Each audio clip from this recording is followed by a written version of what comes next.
দর্শক আপনাদের প্রত্যেককে স্বাগত বাংলা ভিশনের বিশেষ আয়োজন পাবলিক পার্লামেন্ট অনুষ্ঠানে। আপনাদের সাথে আছি আমি মাহফুজুর রহমান এবং স্টুডিওতে আজকে আলোচনার জন্য উপস্থিত আছেন ডক্টর আনম এহসানুল হক মিলন, সাবেক শিক্ষা প্রতিমন্ত্রী ও চেয়ারম্যান ইআরআই, আছেন শরীফুজ্জামান শরীফ, সাবেক সভাপতি বাংলাদেশ ছাত্র ইউনিয়ন, রেজাউল করিম রনি, সম্পাদক জবান, এবং আছেন সরওয়ার তুষার, যুগ্ম আহ্বায়ক, জাতীয় নাগরিক পার্টি এনসিপি। আপনাদের চারজনকে স্টুডিওতে স্বাগত।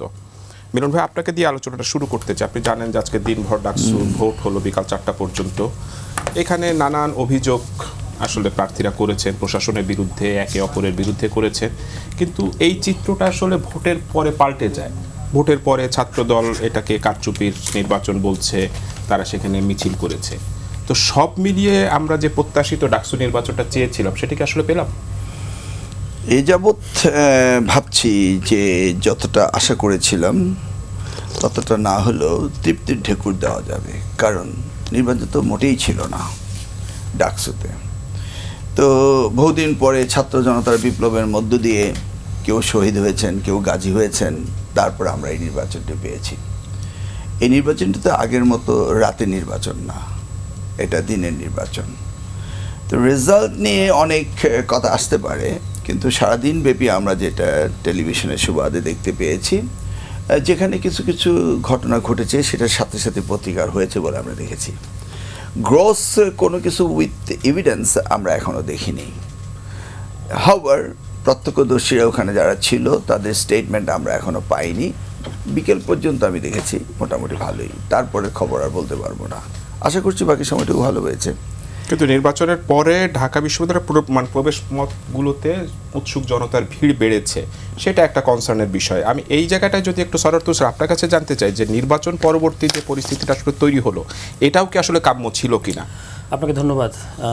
আমরা যতটুকু সারাদিন দেখা গেছে প্রার্থীদের কিছু কিছু অভিযোগ আছে, সেগুলোর প্রশাসন অ্যাড্রেস করে নাই, এটা হচ্ছে সমস্যা। মানে আপনি যে অভিযোগগুলো কি ভ্যালিড নাকি অমূলক সেটা তো আপনাকে অ্যাড্রেস করতে হবে, প্রশাসনের তরফ থেকে সেগুলো অ্যাড্রেস করা হয় নাই। এর বাইরে আমরা দেখেছি যে বিভিন্ন যেগুলো বড় দল বিএনপি, জামায়াতে ইসলাম, তারা কিন্তু ক্যাম্পাসের চতুর্দিকে তাদের যে নেতাকর্মীদেরকে এক ধরনের পজিশন নেওয়া হয়েছে এবং এটা এক ধরনের একটা উত্তেজনা তৈরি করে রেখেছে এখন পর্যন্ত। এবং রেজাল্টটা যেহেতু এখনও হয় নাই, রেজাল্ট প্রকাশিত হলে তারপরে এটা কোন দিকে যাবে আমরা জানি না। এক ধরনের উত্তেজনাকর পরিস্থিতি কিন্তু ক্যাম্পাসে আছে। আবার এটাও একটা বাস্তবতা যে আমরা এখনও পর্যন্ত মেয়েদেরকে দেখতে পাচ্ছি, মানে শিক্ষার্থীরা কিন্তু তাদের ভোটের রেজাল্টটা শোনার জন্য খুব উৎসুক। তারা বিভিন্ন কেন্দ্রের সামনে জমায়েত হয়ে আছে, অবস্থান নিয়েছে, এরকম একটা পরিস্থিতি আছে। এখন সার্বিকভাবে আমাদের দিক থেকে চাওয়া হবে যে যেন এখানে শিক্ষার্থীদের মতের প্রতিফলন ঘটে, তারা যে তাদের রায়ের প্রতিফলন যেন ঘটে এবং কোনো প্রশ্ন যেন প্রার্থীদের দিক থেকে না করা যায়। প্রশ্ন যদি আসে সেটা প্রশাসনকে কিন্তু মানে সুরাহা করতে হবে।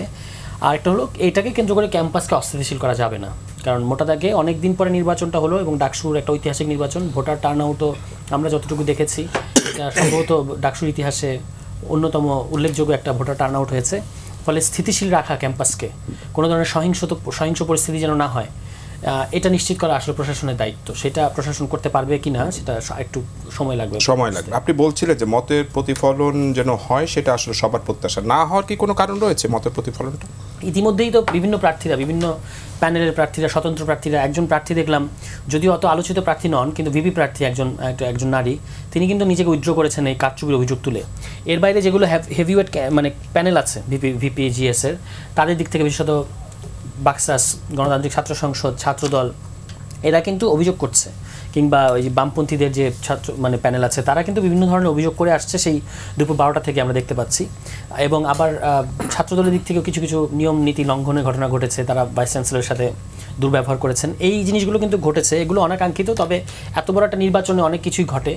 সার্বিকভাবে যেগুলো মেজর অভিযোগ, যেমন হচ্ছে আপনার যে আগেই ক্রস চিহ্ন দিয়ে ব্যালট দেওয়া হয়েছে, এরকম কিছু কিছু যে অভিযোগগুলো আছে এইগুলোকে প্রশাসনকে দেখাতে হবে যে না, এই ধরনের কোনো ঘটনা ঘটে নাই। প্রশাসন এগুলোর আসলে ব্যাখ্যা দিয়েছে। হ্যাঁ, এইটা যদি কনভিন্সিং ব্যাখ্যা দিতে পারে তাহলে প্রার্থীদের অভিযোগ থাকবে, কিন্তু তবু যদি শিক্ষার্থীরা মনে করে যে শিক্ষার্থীদের কাছে, সাধারণ যে শিক্ষার্থী তাদের কাছে মনে হতে হবে যে তাদের যেটা রায় তারা দিয়েছে এইটার প্রতিফলন ঘটেছে, এটা তাদেরকে মনে করতে হবে। শরীফ ভাই, এখানে যেমন তুষার বলছিলেন যে এবার ভোটের টার্ন আউট কিন্তু বেশ ভালো, ৭৮.33%। এত বিশাল সংখ্যক ভোটার এবার ভোটাধিকার প্রয়োগ করলো এবং মোটামুটি সুষ্ঠুভাবেই আসলে নির্বাচনটা হলো, কিন্তু নির্বাচনের পরিবেশ যেই পরিবেশটা হলো সেটার সাথে আমি আপনার কাছে একটু অ্যাড করতে চাই যে বিভিন্ন সামাজিক মাধ্যমে আসলে ভোটের রেজাল্ট অলরেডি বিভিন্ন জায়গায় চলে এসেছে। এই যে গুজব, সামাজিক যোগাযোগ মাধ্যমের ব্যবহার, এইগুলা কি আসলে পরিস্থিতিটাকে আর একটু উস্কে দিচ্ছে কিনা? আপনাকে ধন্যবাদ, দর্শক শ্রোতাদেরকে ধন্যবাদ, সাথের আলোচকদেরকে শুভেচ্ছা। আমি আলোচনার শুরুতেই আজকে দায়িত্ব পালন করার সময় একজন সাংবাদিক মৃত্যুবরণ করেছে, তার স্মৃতির প্রতি শ্রদ্ধা জানাই। ডাকসুর আবেদন, ডাকসুর প্রয়োজনীয়তা এবং ডাকসুর প্রভাব এটা নতুন করে বলার অপেক্ষা রাখে না।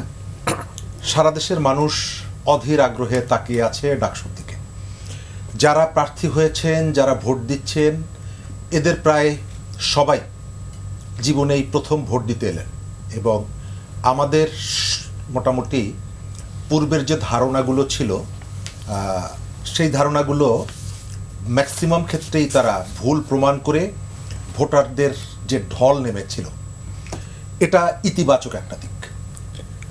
কিন্তু আপনি যে অংশটা বললেন, ক্যাম্পাসের চারিদিকে যেভাবে রাজনৈতিক দলগুলোর অবস্থান, আমরা কিন্তু এই ডাকসুকে শিক্ষার্থীরা চেষ্টা করেছে, তাদের দাবি ছিল রাজনীতির বাইরে একটু রাখা, এবং নির্বাচনের যে আয়োজনের মধ্যেও একটা প্রবণতা ছিল যে এখান থেকে রাজনীতিকে দূরে রাখা, যেটা ছাত্র সংগঠনগুলোর নাম ব্যবহার না করে নানা প্যানেলের নাম ব্যবহার করে ভোটটা হয়েছে, যদিও এরা প্রত্যেকেই কোনো না কোনো সংগঠনের নেতা। তো রাজনৈতিক দলগুলো যারা ক্যাম্পাসের চারিদিকে অবস্থান গ্রহণ করে উত্তেজনা তৈরি করছে, এক ধরনের চাপ প্রয়োগ করছে, এটা এক ধরনের চাপ। আপনি আপনার যেখানে কোথাও দাঁড়িয়ে আছেন, আপনার চারপাশে যদি 5 জন লোক দাঁড়িয়ে থাকে নীরবে, স্বাভাবিকভাবে আপনার মনস্তাত্ত্বিক থেকে একটা চাপ তৈরি হয়। এই কাজটা করা প্রয়োজন ছিল না, এটা না হলে ভালো হতো। এবং ক্যাম্পাস কেন্দ্রিক যে রাজনীতি, এটি ছাত্রদের উপরে ছেড়ে দেওয়াটাই ভালো ছিল, কিন্তু সেটি হয়নি, হচ্ছে না, এবং এর পরিণতিটা কি হবে আমরা জানি না। ক্যাম্পাসকে ঘিরে নানা রকমের প্রচেষ্টা অব্যাহত আছে। ছোটোখাটো কতগুলো অভিযোগ এসেছে। নির্বাচন মানেই অভিযোগ, প্রতিযোগিতা, প্রতিদ্বন্দ্বিতা, সেখানে অভিযোগ। কিন্তু একই সাথে আপনাকে এটাও মনে রাখতে হবে যে শুধু অভিযোগ না, অভিযোগের দু একটা সত্যতাও পাওয়া গেছে এবং তার প্রেক্ষিতে পদক্ষেপও নেওয়া হয়েছে।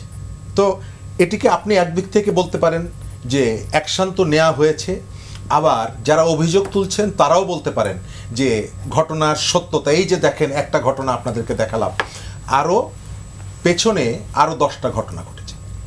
এই জায়গাটায় প্রশাসনের পক্ষ থেকে যে ধরনের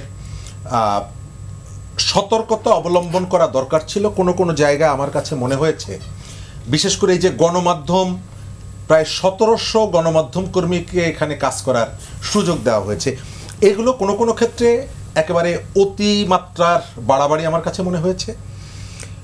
সমন্বয়ের ক্ষেত্রে প্রশাসনের যারা দায়িত্ব পালন করেছেন তাদের মধ্যে কতগুলো সমন্বয়হীনতা দেখা গেছে। আর এই ঘটনার প্রেক্ষিতে যে প্রভাবটা পড়তে যাচ্ছে, এই প্রভাবটা কালকে আমরা বুঝতে পারবো কি প্রভাবটা পড়ে। তবে এখন পর্যন্ত বিভিন্ন প্যানেলের পক্ষ থেকে যে ধরনের অভিযোগটা আসছে, প্রত্যেকেই কিন্তু অভিযোগটা তুলছে।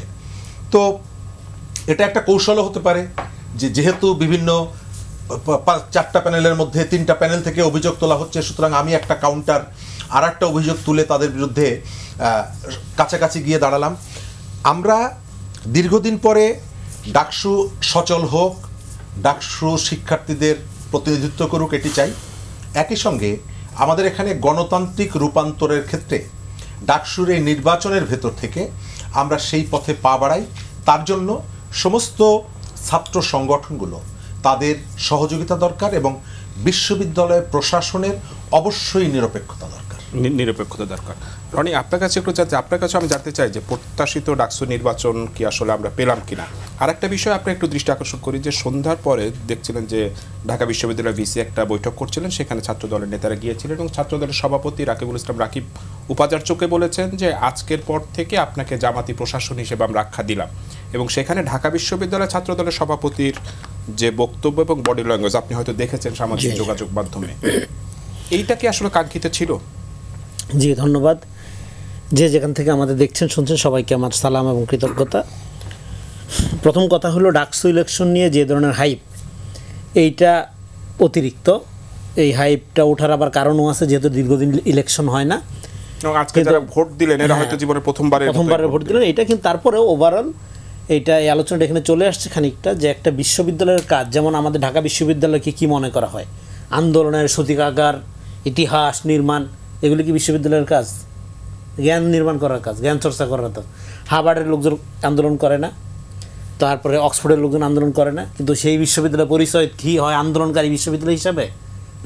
আপনার ঢাকা বিশ্ববিদ্যালয়ের স্বাধীনতার পরে কয়টা নোবেল লরিয়েট আছে, কয়টা আপনার অরুন্ধতী রায় আছে, কয়টা চমস্কি আছে? আপনি জ্ঞান প্রডিউসে আপনার অবস্থা কোথায় দুনিয়াতে? নাই, আছে খালি গর্ব। সেই জায়গার থেকে বের হইতে হবে। বিশ্ববিদ্যালয়ের কাজ জ্ঞান প্রডিউস করা, আন্দোলনের সূতিকাগার হওয়া বিশ্ববিদ্যালয়ের কাজ না। আন্দোলন যে কোনো নাগরিক করবে, কৃষক শ্রমিক, তার অধিকার লঙ্ঘন হচ্ছে, যে কোনো জায়গার থেকে সে আন্দোলন করবে, তার গণতান্ত্রিক রাইট। আলাদা করে এটা ছাত্রদের ব্যাপার, বিশ্ববিদ্যালয় মানে একটা জায়গা, এই ধরনের সামন্তীয় চিন্তা থেকে আমাদের বের হইতে হবে। সো এইটা একটা ব্যাপার। এইটা করার মধ্যে দিয়ে করা হয় কি, এই যে ওভার হাইপটা যে কেন তৈরি হয়, কারণ আপনি নির্ভরশীল হয়ে যান ঢাকা বিশ্ববিদ্যালয়ের ওপর বা হোমক বিশ্ববিদ্যালয়ের ওপর। সেটা হওয়ার কোনো কারণ নেই। এর মধ্যে দিয়ে যেটা হয়, আপনি নাগরিকদের মধ্যে এক ধরনের প্রায়োরিটির লিস্ট তৈরি করেন, যে ঢাকা বিশ্ববিদ্যালয়ের নাগরিকটা বাংলাদেশের হইলো আপনার প্রথম শ্রেণীর নাগরিক, তারা রাজনীতি নিয়ন্ত্রণ করবে, আর বাকিরা সব প্রজা, দ্বিতীয় শ্রেণীর নাগরিক হবে। এরকম করার সুযোগ নেই। এটা একটা। আরেকটা হলো, হ্যাঁ দেখেন, শিক্ষকের সম্মান আমাদের সমাজে বলেন বা স্বাভাবিক সেন্সে যে কোনো শিক্ষক, শুধু বিশ্ববিদ্যালয়ের না, প্রাইমারি হোক বা একদিনের শিক্ষক হোক, শিক্ষকের সম্মান এটা একটা মানে কি বলবো অতুলনীয় সম্মান। এটা ধর্ম বর্ণ নির্বিশেষে এটা আমাদের সামাজিক কৃষ্টির একটা ব্যাপার। কিন্তু আওয়ামী লীগের আমলে আমরা শিক্ষক দেখিনি, আমরা দেখেছি প্রচুর শিক্ষক লীগ। আমরা এমন শিক্ষক দেখেছি যে আপনার এখানে এই রাত 3টা বাজে তার মতো করে ক্লাস নেয়, তারপরে বছরে 2 দিন সে ক্যাম্পাসে, বাকি সময় এখানে সে সিনেমায় অভিনয় করে। তা এখন সে জেলে আছে যদিও।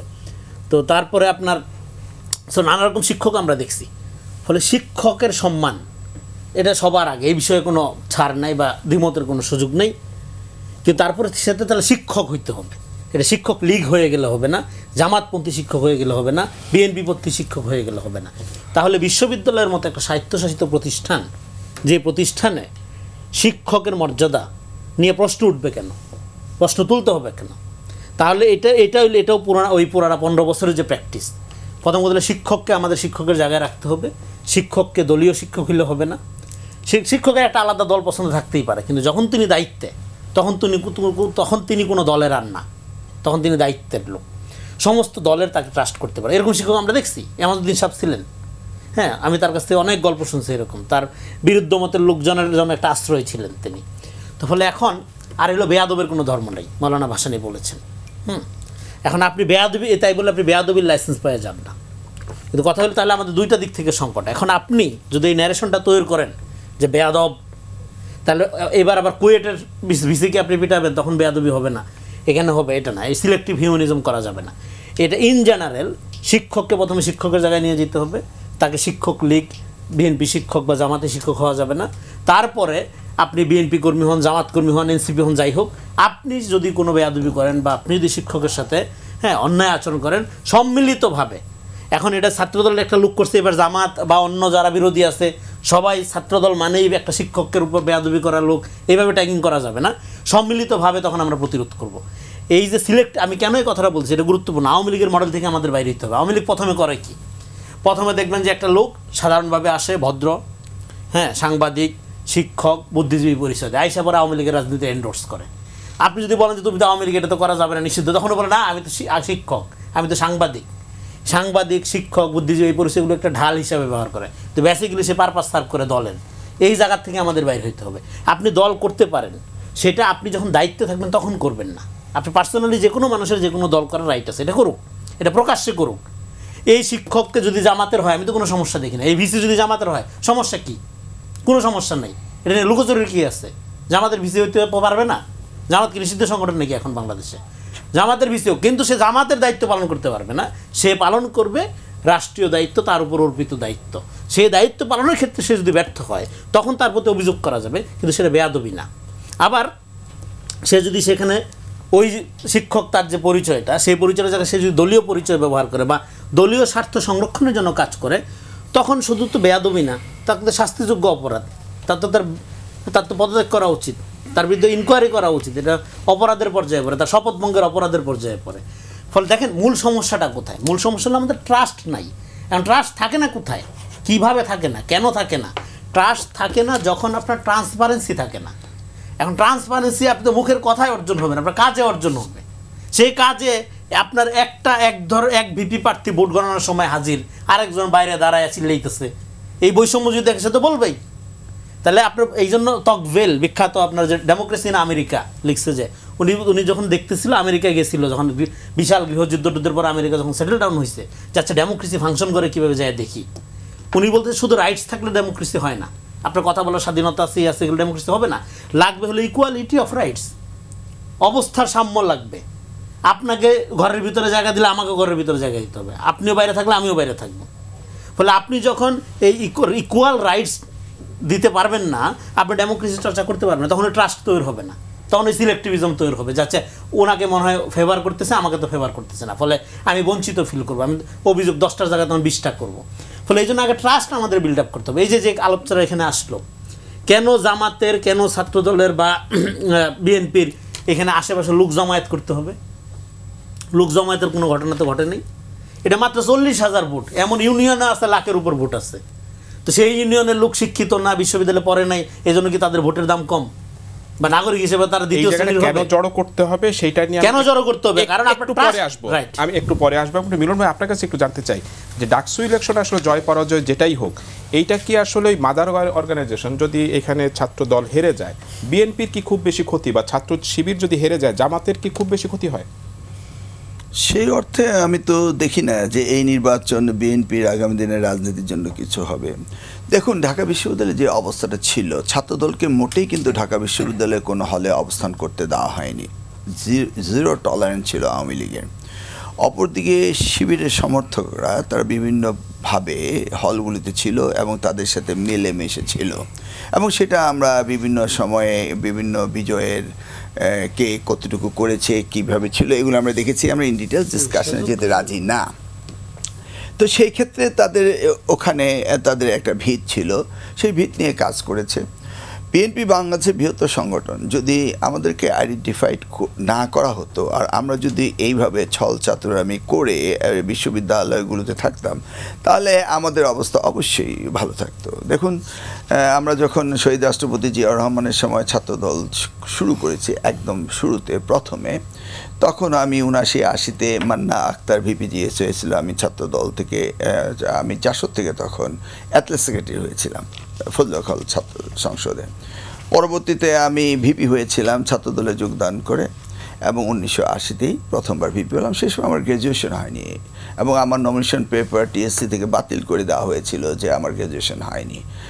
Perhaps I was the first VP of এফিসল যে যার আন্ডার গ্র্যাজুয়েট থাকতে হয়েছিল, এবং আমাকে কোর্টের থেকে নোটিশও পাঠাতে হয়েছিল যে কোথায় সিন্ডিকেটের রুলে আছে যে আন্ডার গ্র্যাজুয়েট ভিপি হতে পারবে না।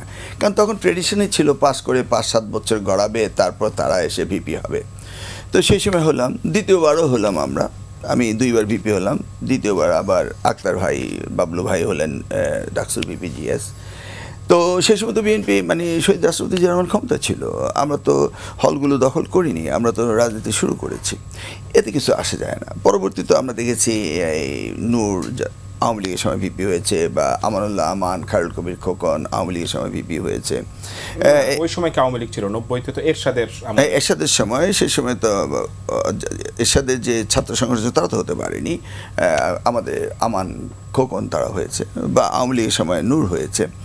এই ঢাকা বিশ্ববিদ্যালয়ের নির্বাচন সারা দেশব্যাপী কোনো ব্যাপক তার কিছু রয়েছে, এটা আমি কোথাও দেখি না, সেটা আমার বোধগম্য হয় না। তবে এই যে এবার যেভাবে লেগেছে, মনে হচ্ছে যেন, আমি প্রথমেই আমার ব্যক্তিগতভাবে বিশ্বাস যে প্যারেন্ট অর্গানাইজেশনকে ফলো করবে ডাকসু, এটা আমি আদৌ মানতে রাজি না, আমি এটা বিশ্বাস করি না। ছাত্র সংগঠন করবে। দেখুন, এবারে যে নির্বাচনী ক্যাম্পেইনিংগুলো হলো, তাতে মনে হচ্ছে যেন 1 বছরের জন্য এই ছাত্র সংগঠনগুলো তারা ইউনিভার্সিটির কর্তৃত্ব দায়িত্ব পাচ্ছে। বিষয়টা তো তা না। যেটা বললো, তারা একাডেমিক দিকগুলো দেখবে, বিভিন্ন বিষয়গুলো রয়েছে দেখার মতো। ধরুন আমি ফজলুল ভিপি হওয়ার পরে আমি একাই হয়েছিলাম তখন সারা বাংলাদেশে, ঢাকা বিশ্ববিদ্যালয় আর কবি জসীমউদ্দৌলা হলে ভিপি হয়েছে, দুজন আমরা হয়েছিলাম শুধু ভিপি 80 দশকে সেই ছাত্রদল থেকে। আমরা ভিপি হওয়ার পরে চিন্তা করেছি কিভাবে হলের খাদ্য সমস্যা সমাধান করা যায়। খাদ্যের জন্য তখন 2 টাকা করে প্রত্যেক হলেই ছিল, অন্যান্য হলে 2.5 টাকা 3 টাকা হয়েছিল, আমাদের হলে আমরা 2 টাকায় রেখেছিলাম। কিভাবে আমরা রেখেছিলাম, সেই সময় আমাদের সিস্টেম ছিল যে স্টুডেন্টদেরকে রেশন কার্ড দেওয়া হতো। রেশন কার্ডের সারপ্লাস চিনিগুলো বিক্রি করে যারা ডাইনিং হলে দায়িত্ব যেত তারা নতুন নতুন শার্ট প্যান্ট কিনতো, তারা খুব ব্যবহার করতো এই টাকাগুলো। সেগুলো আমরা হলে ডাইনিং হলে দিয়ে দিলাম। দেওয়ার পরে দেখা গেলো যে আমরা মাসে ফিস্ট খেতে পারি, কিন্তু পাশের শহীদুল্লাহ হলে তারা ফিস্ট খেতে পারে না। তারা রীতিমতো ডাইনিং হলে তাদের খাবার মান অত্যন্ত খারাপ ছিল। আমি আবার সেই ক্ষেত্রে নতুন ব্যবস্থা করলাম যে 2 সপ্তাহ ছাত্রদল করবে, 2 সপ্তাহ শিবির করবে, 2 সপ্তাহ ছাত্রলীগ করবে, 2 সপ্তাহ বাসদ ছাত্রলীগ করবে, জাসদ ছাত্রলীগ করবে, মুজিববাদী ছাত্রলীগ করবে, ছাত্র ইউনিয়ন করবে। 2 সপ্তাহ করে ডাইনিং হল পরিচালনা করতে দিয়েছিলাম। আমি কিন্তু একা এবং একজন সদস্য নিয়ে এই ভিপি নির্বাচিত হয়েছিলাম, পুরো ক্যাবিনেটই ছিল ছাত্রলীগের। কিন্তু সেই ক্ষেত্রে আমি কি করলাম, 2 সপ্তাহ করে দিয়ে দিলাম। এতে হলো কি, এটা ইন্টারনাল কম্পিটিশন হলো। ছাত্রলীগ খারাপ খাইয়েছে, ছাত্রদল ভালো খাইয়েছে, এই কম্পিটিশন হলো। কিন্তু দেখেন ঢাকা বিশ্ববিদ্যালয়ে অনেক আয় রয়েছে, এই গ্রিন রোডে মার্কেট রয়েছে, ঢাকা বিশ্ববিদ্যালয় ওদিকে নীলক্ষেতে মার্কেট রয়েছে, বহুত ইনকাম রয়েছে ঢাকা বিশ্ববিদ্যালয়। আদৌ কি ঢাকা বিশ্ববিদ্যালয়ে ইনকামের দরকার আছে? ঢাকা বিশ্ববিদ্যালয়ে চলে তাদের বাজেট ইউজিসি সাবমিট করে, ইউজিসি সরকারের কাছ থেকে টাকা নিয়ে আপনার চলে। সময় যেই কথাটা বলছিলেন, বর্তমান সময়ে আসলে এটা কতটুকু আমরা আমি দেখতে আসছি পারি সেখানে। আমি একটু ঢাকা বিশ্ববিদ্যালয়ের সিনেট ভবনে যেতে চাই, সেখানে আছেন আমাদের রিপোর্টার নাবিল জাহাঙ্গীর। নাবিল, আপনি কি আমাকে শুনতে পাচ্ছেন? নাবিল, ফলাফল আসলে আমরা কখন পেতে পারি? সেখানের আয়োজন সবশেষের কি আয়োজন রয়েছে, সবশেষ কি তথ্য আছে আপনার কাছে? মাহফুজ, আপনি জানেন যে আসলে ভোট গণনা প্রায় শেষের দিকে এবং হয়তো কিছুক্ষণ পরে আসলে যে ফলাফল সেটি ঘোষণা করা হবে। এবং আপনি নিশ্চয়ই দেখাতেই পারছি যে এখানে আসলে ঢাকা বিশ্ববিদ্যালয়ে যারা শিক্ষার্থী রয়েছেন, অর্থাৎ যারা ভোটার, তারা কিন্তু যে সিনেট ভবন অর্থাৎ প্রধান নির্বাচন কমিশনের যে কার্যালয়, সেখানে এসে ফলাফল জানার জন্য অপেক্ষা করছেন। এবং আমরাও কিন্তু আসলে অপেক্ষা করছি, হয়তো কিছুক্ষণ পরেই যে ফলাফল সেটি ঘোষণা করা হবে।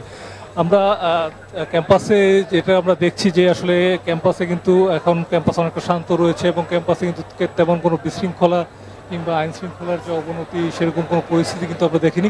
তবে আসলে ক্যাম্পাসের আশপাশের যে এলাকা, সেসব এলাকায় কিন্তু প্রচুর মানুষের সমাগম দেখা গেছে। আমরা বিশেষ করে জানতে পেরেছি যে শাহবাগের থানার সামনে ওই এলাকায় প্রচুর জনসমাগম রয়েছে, নীলক্ষেতে কিন্তু প্রচুর জনসমাগম রয়েছে। তবে ক্যাম্পাসের ভেতরে কিন্তু আসলে বহিরাগতরা ঢুকতে পারছে না। সেখানে যে নিরাপত্তা ব্যবস্থা, সেটি আসলে সঠিকভাবে যারা দায়িত্ব রয়েছেন তারা সঠিকভাবে দায়িত্ব পালন করছেন। এবং যেই আপনি জানেন যে আজকে ভোটও কিন্তু শান্তিপূর্ণভাবে হয়েছে। তবে বিভিন্ন প্যানেলে যারা প্রার্থী রয়েছে তাদের তো পাল্টাপাল্টি অভিযোগ ছিলই। এখন এই মুহূর্তে আসলে সবাই আসলে অপেক্ষা করছেন যে ফলাফল কি হবে সেটি জানার জন্য সবাই অপেক্ষা করছেন। এবং নিশ্চয়ই দেখতে পাচ্ছেন যে এখানে সিনেট ভবনেও কিন্তু প্রচুর শিক্ষার্থী তারা জড়ো হয়েছেন। সবাই আসলে এই মুহূর্তে জানতে চান যে আসলে ফলাফলটা কি হবে।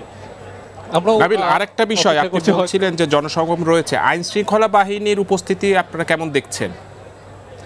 জি, আইন শৃঙ্খলা বাহিনীর সদস্যদের উপস্থিতি কিন্তু আসলে 9টার পর থেকে বাড়ানো হয়েছে। আমরা দেখেছি যে এখানে যে সকল পুলিশ সদস্য মোতায়েন করা ছিল, পরবর্তীতে কিন্তু রাত বাড়ার সাথে সাথে কিন্তু সেটি তাদের সংখ্যা বাড়ানো হয়েছে। বিশেষ করে আপনি জানেন যে ছাত্রদলের যিনি মনোনীত প্রার্থী, তিনি অভিযোগ করেছেন যে বিরোধী অন্যান্য প্যানেলের লোকজন, বিশেষ করে জামাতের একজন উপস্থিতির কথা তিনি অভিযোগ করেছেন। আবার আমরা পরবর্তীতে দেখেছি যে শিবির মনোনীত যে প্যানেল রয়েছে সেই প্যানেলের প্রার্থীদের কাছ থেকে কিন্তু তারা অভিযোগ করেছেন যে যুবদলের কিংবা বিএনপির সমর্থকরা বাইরে জড়ো হচ্ছেন, এমন অভিযোগ করেছেন। এবং তারপরে আমরা দেখেছি যে গুরুত্বপূর্ণ যে কেন্দ্রগুলো রয়েছে সেখানে কিন্তু আইন শৃঙ্খলা বাহিনীর যে উপস্থিতি সেটি বাড়ানো হয়েছে।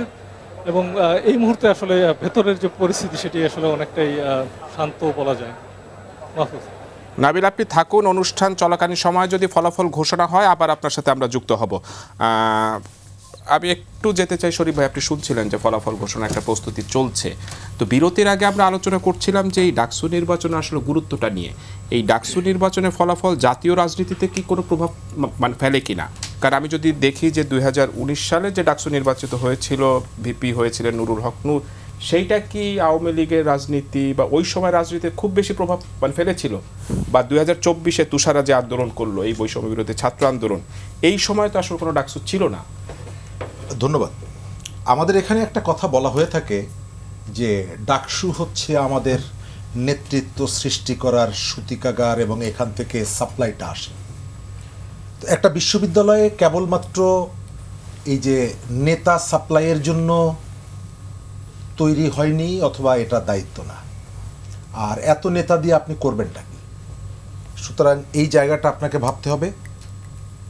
প্রভাব কি পড়বে? প্রভাব পড়েছে কখনো কখনো। আমাদের এখানে জাতীয় রাজনীতিতে যারা গুরুত্বপূর্ণ ভূমিকা রেখেছেন এক সময়, তার একটা বড় অংশ এসেছে ছাত্র আন্দোলন থেকে এবং শ্রমিক আন্দোলন থেকে। কিন্তু পরবর্তীকালে বাংলাদেশের রাজনীতিতে যখন অবসরপ্রাপ্ত সামরিক বেসামরিক আমলা এবং ব্যবসায়ীদের আকর্ষণের কেন্দ্রবিন্দু হয়ে উঠেছে, তখন কিন্তু ছাত্র সংগঠনগুলোর বা বিশ্ববিদ্যালয়গুলোর যে ওই যে নির্বাচন কেন্দ্রিক অ্যাক্টিভিটি, সেগুলো বন্ধ করে দেওয়া হয়েছে এবং কিছু প্ল্যান করে করা হয়েছে। বিশ্ববিদ্যালয়গুলোতে শিক্ষকদের নির্বাচন হয়েছে, কর্মচারীদের হয়েছে, চতুর্থ শ্রেণী, পঞ্চম শ্রেণী, এমনকি ঢাকা বিশ্ববিদ্যালয়ের মালি যারা, তাদেরও নির্বাচন হয়েছে, কিন্তু ছাত্র সংগঠন নির্বাচন হয়নি। প্রভাবটা কি পড়বে? প্রভাবটা নির্ভর করে যে নেতা বা যিনি কোনো যে দলটির সঙ্গে সম্পৃক্ত, সেই দলটির কৌশল অথবা সেই দলটির প্রভাবের উপরে। বিএনপির যে রাজনৈতিক অবস্থান বা তার যে বিস্তৃতি, বিএনপিকে এখন ডাকসুতে ভিপি বা জিএসকে সামনে রেখে তার রাজনীতিকে গুছিয়ে আনার কোনো বিষয়টা নেই। আমি যেটা মনে করি যে আগামী নির্বাচনে 24-এর গণ অভ্যুত্থানটা খুব গুরুত্বপূর্ণ একটা ভূমিকা রাখবে, বিশেষ করে প্রচারণার ক্ষেত্রে। সেই জায়গাটায় 24-এ গণ অভ্যুত্থানে জামাতের ভূমিকা, তাদের অংশগ্রহণটা, যদি তারা এই ডাকসু নির্বাচনের ভেতর থেকে গুরুত্বপূর্ণ যে পদগুলো আছে প্রথম দিকের, সে তার যদি ধরেন যে ভিপি নির্বাচিত হলো, সে এই পোস্টটাকে সারা দেশে তাদের কর্মীদেরকে উজ্জীবিত করার ক্ষেত্রে একটা ভূমিকা রাখবে আমার ধারণা, এবং এটার ভেতর থেকে তাদের কর্মীদেরকে উজ্জীবিত করতেও পারবে। এবং যেহেতু তারা একটা আওয়াজ দিচ্ছে যে আগামী নির্বাচনে তারা ক্ষমতায় যাবে বা যাওয়ার জন্য চেষ্টা করছে, তো এই ধরনের কর্মীদেরকে কাজের স্পিডটা বাড়ানোর জন্য এটি তাদের জন্য, তাদের পলিটিক্সের জন্য খুবই ইম্পর্টেন্ট। আর এই ধরনের একটা পদ যদি তাদের দলের অথবা একাধিক পদ যদি আসে, তারা চেষ্টা করবে যে তরুণদের কাছে মেসেজটা দেওয়া যে এই গণঅভ্যুত্থানের মূল চালিকা শক্তি ছিলাম যেহেতু আমরা, সেই কারণে আমাদের কাছে তরুণরা আমাদের সামনে এসেছে, এবং ভবিষ্যৎ রাজনীতিতে এটিকে সে সামনে রেখে আমার ধারণা যে সে কতগুলো তার রাজনীতিতে এক ধরনের স্রোত তৈরি করতে পারবে। আপনাকে খেয়াল রাখতে হবে, এটা নির্ভর করে কোন রাজনৈতিক দলের অনুসারী। আমাদের মান্না ভাই কিন্তু ডাকসুতে জিতেছেন, আক্তার ভাই জিতেছেন, তারা যে দলগুলোর থেকে জিতেছেন পরবর্তীকালে সেই দলটা কিন্তু সেই ভূমিকাটা রাখতে পারেনি। নুরুল হক নূরের দল, তিনি নিজের দল তৈরি করতে হয়েছে, এবং তারপরেও এত কাঠখড় পোড়ানোর পরেও সেই ধরনের একটা বিস্তৃতি কিন্তু তার হয়নি। তিনি ব্যক্তিগতভাবে জাতীয়ভাবে পরিচিতি পেয়েছেন, আন্দোলন সংগ্রামে ভূমিকা রেখেছেন, কিন্তু দলের বিস্তৃতিটা হয়নি। তবে এই জায়গাটায় বিএনপির যদি কেউ জিতে, বিএনপির এটি হয়তো প্রয়োজন হবে না, কিন্তু জামাত যদি তাদের যদি সমর্থক কোনো একটা দুটো আসন বা যে কয়টা আসনে জিতুক না কেন, এটাকে তারা ব্যবহার করে, এবং বাংলাদেশের ডাকসুর ইতিহাসে জামাতের কিন্তু ওই ধরনের সফল হওয়ার উদাহরণটা নেই, এবং দীর্ঘদিন যেহেতু তারা ক্যাম্পাস রাজনীতির বাইরে ছিল, তারা এটিকে ভিত্তি করে তাদের দলের কর্মীদের মধ্যে এক ধরনের একটা ওয়েব তৈরি করতে পারবে, আর মানুষের কাছে তারা এই জিনিসটা হয়তো নিয়ে যাবে, এবং এর ভেতর থেকে তারা একটা রাজনৈতিক লাভ নেওয়ার জন্য, কারণ গত কয়েকদিন ধরে আমার পর্যবেক্ষণ হচ্ছে এই নির্বাচনটা জামাতের পক্ষ থেকে সর্বোচ্চ প্রায়োরিটি দেওয়া হচ্ছে। গ্রামে গ্রামে অনেকের কাছ থেকেই শুনছি যেভাবে মানুষের বাড়ি বাড়ি গিয়ে ভোট চাওয়ার যে পত্রপত্রিকায় নিউজগুলো এসেছে, অর্থাৎ তাদের পুরো দলটাই এখন ডাকসু নির্বাচনের দিকে এবং নির্বাচনকে কেন্দ্র করে তারা সেই অ্যাক্টিভিটিগুলো পরিচালিত করছে। তার মানে হলো যে তারা ওইভাবে গুরুত্বটা দিচ্ছে যে এখান থেকে তারা যাতে আসলে এই গুরুত্বটা বহন করে কিনা সেটা কিন্তু একটা প্রশ্ন কিন্তু থেকেই গুরুত্ব কিছুটা আছে, গুরুত্ব নেই এমনটা না। আপনি ধরেন যে সারা দেশের মানুষের যে আগ্রহের জায়গাটা কেন, যদি কোনো একটা বিষয়ের প্রতি আগ্রহ না থাকে এবং আমরা কতগুলো সোশ্যাল মিডিয়ায়ও কতগুলো হাইপ তৈরি করে আগ্রহটা তৈরি করেছি। বাংলাদেশের সবথেকে বড় বিশ্ববিদ্যালয় এবং আরেকটা গুরুত্বপূর্ণ বিষয় হচ্ছে এই সরকার পতনের আগের সরকারের পতনের পর এই প্রথম কিন্তু এটি প্রথম নির্বাচন কিন্তু এটি। সুতরাং এই নির্বাচনের প্রতি মানুষের আগ্রহের জায়গাটাও থাকবে এবং এমনকি আমি এই নির্বাচনের ভেতর থেকে আমাদের যে ন্যাশনাল ইলেকশনের যে প্রিপারেশনটা নেওয়া হচ্ছে সেখানেও কতগুলো চ্যালেঞ্জ মোকাবেলার ক্ষেত্রে এখান থেকে শেখার বিষয় আছে। বিশেষ করে সোশ্যাল মিডিয়া কেন্দ্রিক যে ধরনের প্রার্থীকে টার্গেট করে, নারীদেরকে টার্গেট করে এবং পরস্পর বিরোধী যে অপপ্রচার এবং কুতথ্য প্রচার করাটা আগামী নির্বাচনে এটি একটি গুরুত্বপূর্ণ চ্যালেঞ্জ হয়ে উঠবে। সেই ক্ষেত্রে ইলেকশন কমিশন এই বিষয়টা বিবেচনা নিতে পারে। তারা ওই যে এআইটিআই নিয়ে কতগুলো কথা বলছে, এই সোশ্যাল মিডিয়ার বিষয়টা নিয়ে একটু পরে আলোচনা করবো। আমি একটু তুষার আপনার কাছে জানতে চাই, এই যে লোক জড়ো করার যে বিষয়টা সেটা নিয়ে আমি একটু আজকে আবু বাকের মজুমদারের একটা ফেসবুক স্ট্যাটাস আপনি হয়তো দেখেছেন, উনি লিখেছেন যে বিএনপি ও জামাত ঢাকা বিশ্ববিদ্যালয়ের ডাকসুকে ক্ষমতার দ্বন্দ্বে পরিণত করেছে এবং উনি বলেছেন যে দুপক্ষই ক্যাম্পাসের আশেপাশে লোকবল জড়ো করছে, ডাকসুতে ভাগ বাটোয়ারা করার পায়তারা করছে, ছাত্রদল পেশি শক্তির বহনা দিচ্ছে, বিশ্ববিদ্যালয় প্রশাসনকে হুমকি দিচ্ছে ফলাফল প্রভাবিত করার জন্য আমরা মাঠে আছি। এই যে ক্ষমতার দ্বন্দ্বটা উনি বলছেন যে ছাত্র দল এবং ছাত্র শিবির, এটা কি আসলে এই নির্বাচনের পরে জাতীয় রাজনীতিতেও এরকমের একটা দ্বন্দ্ব কি দেখা যাওয়ার শঙ্কা রয়েছে? মানে জাতীয় রাজনীতির যে দ্বন্দ্ব সেটার একটা ড্রেস রিহার্সেল এখানে করানোর চেষ্টা করা হচ্ছে। যে দুই দলের কথা বলা হলো, তো এই দুই দলই চাচ্ছে যে মানে এই দুই দলেরই এমন মানসিকতা দেখা যাচ্ছে এই পর্যন্ত, মানে ছাত্র সংগঠন দুইটার, যে রেজাল্ট তাদের পক্ষে না আসলে তারা মানবে না। তো সেই কিন্তু আবার সাধারণ শিক্ষার্থীদের তরফ থেকে এখনও পর্যন্ত আমরা কিন্তু খুব বড় ধরনের অভিযোগ পাওয়া যায় নাই। প্রার্থীরা অভিযোগ করছে। এখন যে পরিস্থিতি এই মুহূর্তে বিরাজ করছে, একটু পরে রেজাল্ট আসবে, পুরো ক্যাম্পাসের আশপাশ, ক্যাম্পাসটা এখনও শান্ত কিন্তু ক্যাম্পাসের আশেপাশের চতুর্দিকে কিন্তু একটা উত্তেজনা আছে। তো এটা যে কোনো ধরনের খারাপ দিকে নিয়ে যেতে পারে এবং মনে হচ্ছে যে এই ফলাফল নিয়ে একটা বড় ধরনের হাঙ্গামা। তো সেটা হলে কিন্তু আসলে জাতীয় মানে নির্বাচনের পরে আপনি যেটা বলছেন যে নির্বাচনের পরে এটাকে জাতীয় রাজনীতিকে প্রভাবিত করবে, অবশ্যই আমার মনে হয় যে এটার একটা রেশ থাকবে। বিশেষত বিশ্ববিদ্যালয় অশান্ত থাকবে।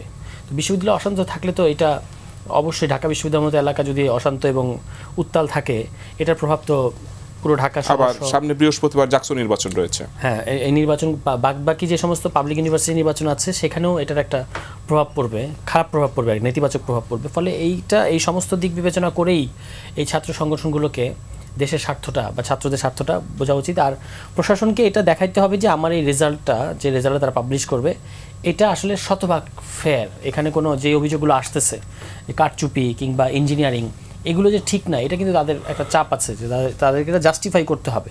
মানে সব কিছু মিলিয়ে এখনও একটা উদ্বেগজনক পরিস্থিতি।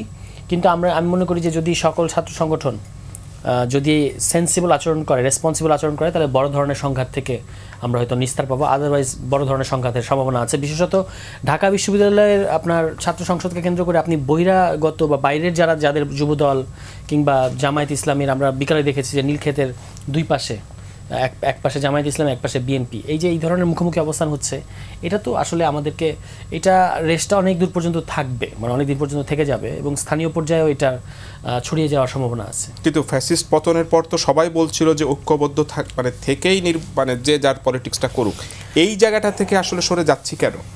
মানে আপনার দেখবেন ছাত্রদলও যে এত বড় সংগঠন বা শিবির, তাদের কিন্তু অতীতে যে ক্যাম্পাসের যেগুলো আমরা দেখতে পাই যে অতীতে কিন্তু তাদের ক্যাম্পাসের ইতিহাসটা খুব একটা ভালো না।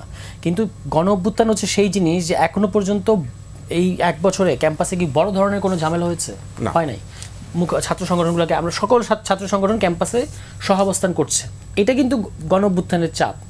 ইভেন আজকেও ছাত্রদল 2-1টা জায়গায় আমরা তাদেরকে দেখতে পেয়েছি যে তারা একটু উত্তেজনা তৈরি করার চেষ্টা করেছে, ভাইস চ্যান্সেলরের সাথে খারাপ ব্যবহার করেছে, একজন দায়িত্বপ্রাপ্ত শিক্ষকের সাথে খারাপ ব্যবহার করেছে। কিন্তু ধাওয়া পাল্টা ধাওয়া, বন্দুক যুদ্ধ যেগুলো আগে শোনা যেত, লাশের রাজনীতি, এবং এগুলো প্রচারণা কিন্তু চমৎকার হয়েছে। হ্যাঁ, এগুলো কিন্তু হয় নাই, এবং শিক্ষার্থীদের আমরা ব্যাপক উপস্থিতি দেখলাম। এই যে এনভায়রনমেন্টটা ছাত্ররা, মানে এটা কি প্রমাণ করে বা এটা কি বলতে চায়? এটা বলতে চায় যে আপনি আগের যে স্টাইলে পেশি শক্তি নির্ভর, ক্যাডার নির্ভর যে রাজনীতি, ছাত্র রাজনীতি, এটা কিন্তু টোটালি প্রত্যাখ্যাত হয়েছে। এটা আপনি আর করতে পারবেন না। যদি করতে এখন এই রেজাল্টকে কেন্দ্র করে আপনি সাময়িকভাবে করতে চান, এটার সুদূর প্রসারী খারাপ প্রভাব আছে। শিক্ষার্থীরা আপনাকে আসলে আবারও রিজেক্ট করবে, মানে যারাই এটা করবে, এবং প্রত্যেকটা শিক্ষার্থীদের কাছে ওয়েল ইনফর্ম, তারা জানে যে কোন ঝামেলাটা কে পাকাচ্ছে।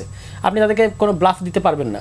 ফলে এখন যদি আপনি আবারও ক্যাম্পাসকে এই, যেটা গত 1 বছর হয় নাই ক্যাম্পাসে, এটা কিন্তু একটা বিরাট ব্যাপার যে গত ক্যাম্পাসে 1 বছর ছোটোখাটো কিছু বিশৃঙ্খলা হয়েছে, কিন্তু বড় ধরনের যেটাকে আমরা বলি যে ধাওয়া পাল্টা ধাওয়া কিংবা সহিংস রাজনীতি, এটা হয় নাই। এখন এই রেজাল্টকে কেন্দ্র করে যদি এটা হয়, তাহলে কিন্তু এটা আবারও আমাদেরকে খারাপ জায়গায় নিয়ে যাবে, এবং আমার মনে হয় যে শিক্ষার্থীরা এটা প্রশ্রয় দেবে না বা মেনে নেবে না। রনি ভাই, আপনি বিরতির আগে বলছিলেন এই যে লোক জড়ো করার বিষয়টা, আসলে নির্বাচনে জয় পরাজয় থাকবে, এই জয় পরাজয় মেনে নেওয়ার মানসিকতাটাও কি আমাদের তৈরি হলো না? এই ফ্যাসিস্ট পালিয়ে যাওয়ার পরে তো আসলে আমরা রাজনীতিতে একটা গুণগত পরিবর্তন আশা করেছিলাম, সেই জায়গাটা কি একটু ধাক্কা খেলো? পুরোটাই ধাক্কা খাইছে। কারণ হলো আপনার ধরেন সবাই এখানে আওয়ামী লীগের মডেল চর্চা করার চেষ্টা করতেছে। আপনার ইলেকশনের আগে আমি 2-3টা ঘটনা বলি। ইলেকশনের আগে হঠাৎ করে আগের দিন রাতে আমার ছাত্রদলের ভিপি প্রার্থী ঘুম থেকে উঠে দেখে তার ফেসবুক আইডি নাই, জিএস প্রার্থী দেখে তার ফেসবুক আইডি নেই। এটা হলো প্রচুর বট আইডি দিয়ে আক্রমণ করে তাদের আইডি খাইয়ে ফেলা হয়েছে। এটা অনলাইনে যুদ্ধটা নিয়ে গেছে। যে তুষার বললো এখানে যে মাঠে যুদ্ধ দেখা যায় না, কিন্তু অনলাইনে যুদ্ধের উত্তাপ ঠিকই আছে। তো তারপরে দেখা গেল কি এইটা ঢাকার জন্য দেখলো যে জিনিসটা তো ঠিক হয়নি, মানুষ এটা ভালোভাবে নেয়নি, তারা সংবাদ সম্মেলন করলো, দ্রুত মিডিয়াকে জানাইলো। তখন আবার শিবিরের লোকজন বললো যে আমাদের আইডিও নাই। পরে দেখা গেল তাদের অনেকের আইডি ডিঅ্যাক্টিভেট করা বা যাই হোক। হ্যাঁ, এই যে আপনার দোষারোপের রাজনীতিটা, তাহলে আপনার এই কাজ কেন করতে হবে? যেটা ব্যাকআপ নেওয়ার জন্য পরে নিজের আইডি নিজেই ডিঅ্যাক্টিভেট করে বলতে হবে যে ভাই আমার আইডিও কিন্তু ডিঅ্যাক্টিভেট হয়ে গেছে। তারপরে ছাত্রদল থেকে প্রথম অভিযোগ উঠলো যে একটা ব্যালট পেপার একটা কেন্দ্রেই হয়েছে, দেখছি যে শিবিরের ভিপি প্রার্থীর ওইখানে টিক দেওয়া। এখন এটার জন্য বলতে হচ্ছে, তারপরে শিবির বলে যে না আমাদেরটা না, ওদের ওইটা টিক দেওয়া। আবার শিবিরের জিএস বলতেছে যে বিএনপির শিক্ষক টিক দেওয়া কাগজ, শিবিরের ভিপির টিক দেওয়া কাগজ ধরাই দিছে তার হাতে। তো তার মানে কি? তার মানে হলো আপনি এই যে দোষারোপের রাজনীতিটা, এটা আওয়ামী লীগের আমলে করতো, এবং সে যে অন্যায়টা করতো সেইটা দিয়ে ঠিক তার অপোজিশনকে ঘায়াল করতো। যেমন ধরেন আওয়ামী লীগের আমলে কী করতো? সে প্রত্যেকটা পদে পদে গণতন্ত্র লঙ্ঘন করতো, গণতন্ত্র হরণ করতো, কথায় কথায় বলতো বিএনপি জামাত গণতন্ত্রের শত্রু। সে কিন্তু নিজে মানে গণতন্ত্র একদম কবর রচনা করে দিচ্ছে, এখানে ব্রুটাল ফ্যাসিজম কায়েম করছে। কিন্তু সেই অভিযোগটা চাপাইতো, মানে নিজে যে অপকর্মটা করতো সে অপকর্মটা দিয়ে সে তার প্রতিপক্ষকে সবসময় এটা চাপাই দিত, তার অপকর্মটা। তো এই যে মডেলটা, এটা আমি বলতেছি আওয়ামী লীগের মডেল। আমাদের যেটা দেখেন বাংলাদেশ গঠন করা খুব সহজ, সেটা হলো আপনি শেখ হাসিনার ছবিটা পকেটে রাখবেন, যখন ভুলা যাবেন কী করতে হবে ছবিটা বাইর করে দেখবেন, সে যা করছে ঠিক তার উল্টাটা করবেন। সে এই জিনিসগুলো করছে, নিজে অপকর্ম করে অন্যকে, তার প্রতিপক্ষকে দোষ চাপানোর জন্য এটা করছে। দেখেন বাংলাদেশে এখন আমাদের 5 তারিখের পরে আমরা যেটা বলছি 100% বিরোধিতার রাজনীতি করার কোনো জায়গাই নেই। আপনার রাজনীতি করতে হবে কমপ্লিমেন্ট সাপ্লিমেন্টের রাজনীতি করতে হবে। আপনি ছাত্রদল, শিবির, এনসিপি, আপনাদের প্রপোজাল, আপনারা কী পলিসি নিচ্ছেন সেটা আপনাদের ভোটারকে, সেটা ডাকসু হোক বা জাতীয় নির্বাচন হোক, আপনারা আপনাদের ভোটারকে বলুন যে ভাই আমার এই হলো পলিসি, এই পলিসি দিয়ে আমি এই জিনিস করতে চাবো, তুমি যদি মনে করো এই পলিসি বেটার আমাকে তুমি নির্বাচিত করো। শিবির বলবে, ছাত্রদল বলবে, এনসিপি বলবে, যার পলিসি বেটার জনগণ তাকে ভোট দেবে। আমরা অমুক ভাইকে নির্বাচিত দেখতে চাই না, আমরা জন আকাঙ্ক্ষার প্রতিফলন চাই। কিন্তু এই কথা বললে আপনি মানবেন না, এখন আপনাকে অমুক ভাইকেই সমর্থন করতে হবে, কারণ তার চেয়ে যোগ্য আর কেউ নেই, তার চেয়ে সৎ আর কেউ নেই, তার চেয়ে মেধাবী আর কেউ নেই। এই যে এটাকে বলে যে টেইরানি অফ মেরিটোক্রেসি। হ্যাঁ, কে বলছে তার মেধাবী? 2টা নোট মুখস্থ করে ফার্স্ট ক্লাস হওয়া যায়। এই মেধার এই মিটার কে স্থাপন করছে এখানে? আমি মানলাম না তার মেধাবী, বা মেধাবী হোক বা অমেধাবী হোক, আমি মেধাবী না, ধরেন কোনো পড়াশোনা করিনি, আমার নাগরিক মর্যাদা কম হবে কেন? এই সমস্ত, এই যে আমি বলতেছি যে আমাদের নাগরিক অধিকারের ধারণাটা, মানুষের মর্যাদা বোধ আগে প্রতিষ্ঠা করতে হবে। মানুষের মর্যাদা বোধ প্রতিষ্ঠা না করে আমরা যেটা করি আমার মতের অনুসারী কিনা, আপনি যদি আপনাকে কোনোদিনও বাংলাদেশে 54 বছরে জিজ্ঞেস করা হয় নাই আপনার অধিকার আপনি পাচ্ছেন কি না, জিজ্ঞেস করেছে তুই মুক্তিযুদ্ধের পক্ষে না বিপক্ষে, তুই অসাম্প্রদায়িক না সাম্প্রদায়িক, তুই প্রগতিশীল না প্রতিক্রিয়াশীল। এই যে একটা বাইনারি সবসময়, আপনি কি বিশ্বাস করেন, আপনার কি ইডিওলজি, এটা তো পরের ব্যাপার, এটা তো দ্বিতীয় প্রায়োরিটি হওয়ার কথা। প্রথম প্রায়োরিটি হলো আপনার অধিকার ঠিকমতো দেওয়া হচ্ছে কিনা, আপনার অধিকার নিশ্চিত হচ্ছে কিনা, এই কথা আপনাকে জিজ্ঞেস করা হয়নি। আপনাকে সবসময় একটা আছে অমুক অনুসারী, এই যে একটা ট্যাগ করে তারপরে আপনাকে যে ডিহিউম্যানাইজ করা করে আপনাকে তারপরে হত্যাযোগ্য করে তোলা হয়েছে। এই জায়গার থেকে আমরা একটা সম্মিলিত বাংলাদেশ, সবার আগে বাংলাদেশে এই ধারণাকে সামনে রেখে একটা নাগরিক ভিত্তিক রাষ্ট্রের ফয়সালা চাইছিলাম। 5 তারিখে জেনজি জেনারেশন এখন একটা গ্লোবাল ফেনোমেনা, পৃথিবীতে দেখেন এটা ছড়াই যাইতেছে একটার পর একটা। হ্যাঁ, তো এই জেনজি কি ঘটনা ঘটাইছে, জেনজি রায় দিয়ে দিয়েছে কোন ধরনের রাষ্ট্র দেখতে চায় না, যেটা বললো এখানে ক্যাডার ভিত্তিক সংগঠন দেখতে চায় না। আপনি যতই মনে করেন যে আপনার সুশৃঙ্খল ক্যাডার বাহিনী আছে এবং আপনি এটা RSS এর মতো নিয়ন্ত্রিত ক্যাডার বাহিনী, যা বলবেন তাই, আপনি বললে গরুর মুতি খাবে, নো, এই ধরনের এটা আপনার সংগঠন, আপনার ক্যাডার, আপনার ভালো, আপনার জন্য ভালো, এটা জনগণ এটা চায় না। জনগণ এমন কোনো রাজনৈতিক ফয়সালা দেখতে চায় না যার মধ্য দিয়ে ক্ষমতার মালিকানা একটা দলের কাছে থাকবে। এই যে ধরেন ভিপি নির্বাচন হচ্ছে, এখানে যেই ভিপি হোক, ছাত্রদলের হোক বা শিবিরের হোক বা বাক্সাসের হোক, সে কি তার দলের ভিপি হবে? বিশ্ববিদ্যালয়ের ভিপি হবে। তার অন্যান্য কলিগরা অন্য দল থেকে নির্বাচিত হবে না।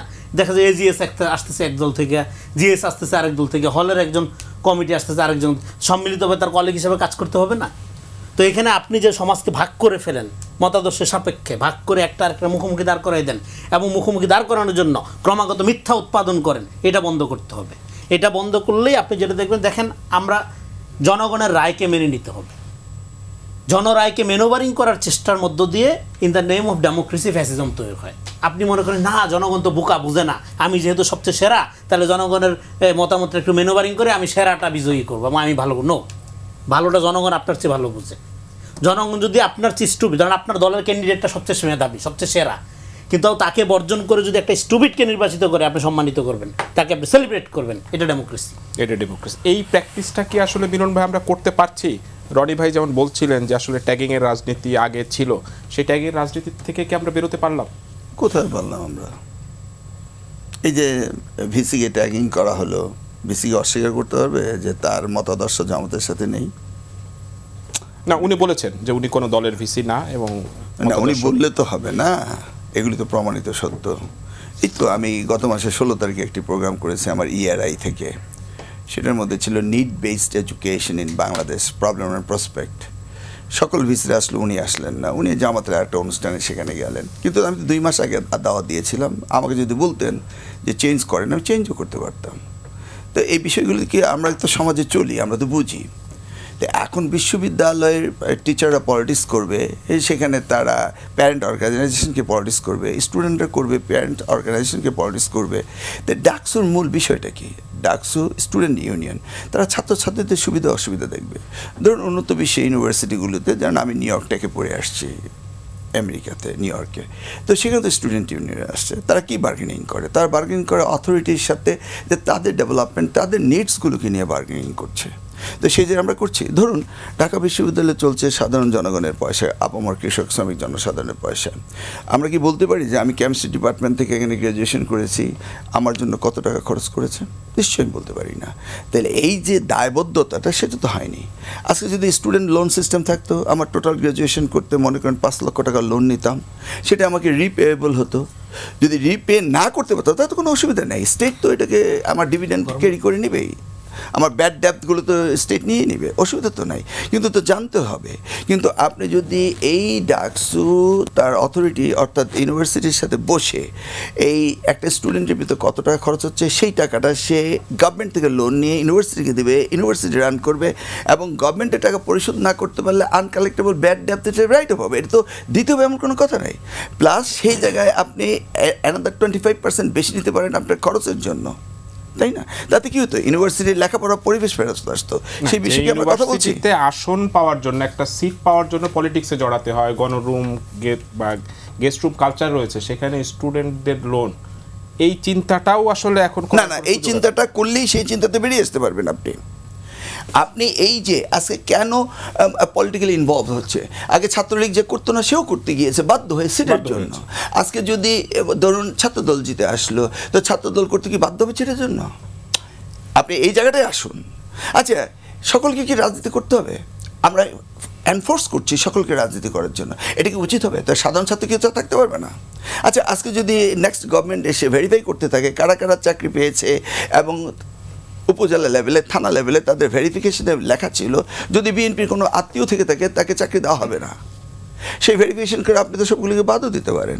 তো এই যে একটা সিস্টেম হলো নেপোটিজম ফেভারিটিজম, তো আওয়ামী লীগে নেপোটিজম করেছে, নেক্সট টাইমে কি আরেকটি দল নেপোটিজম ফেভারিটিজম করবে?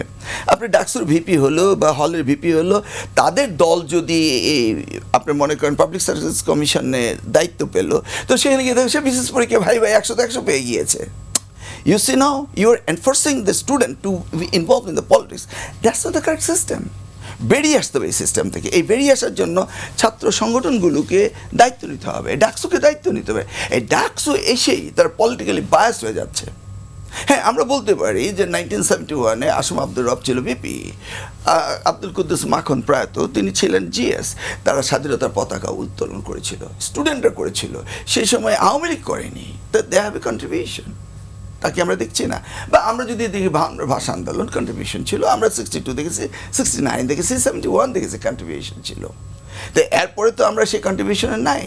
আপনি এর আগে বললেন যে এটা কি ইফেক্ট করবে, কোথায়?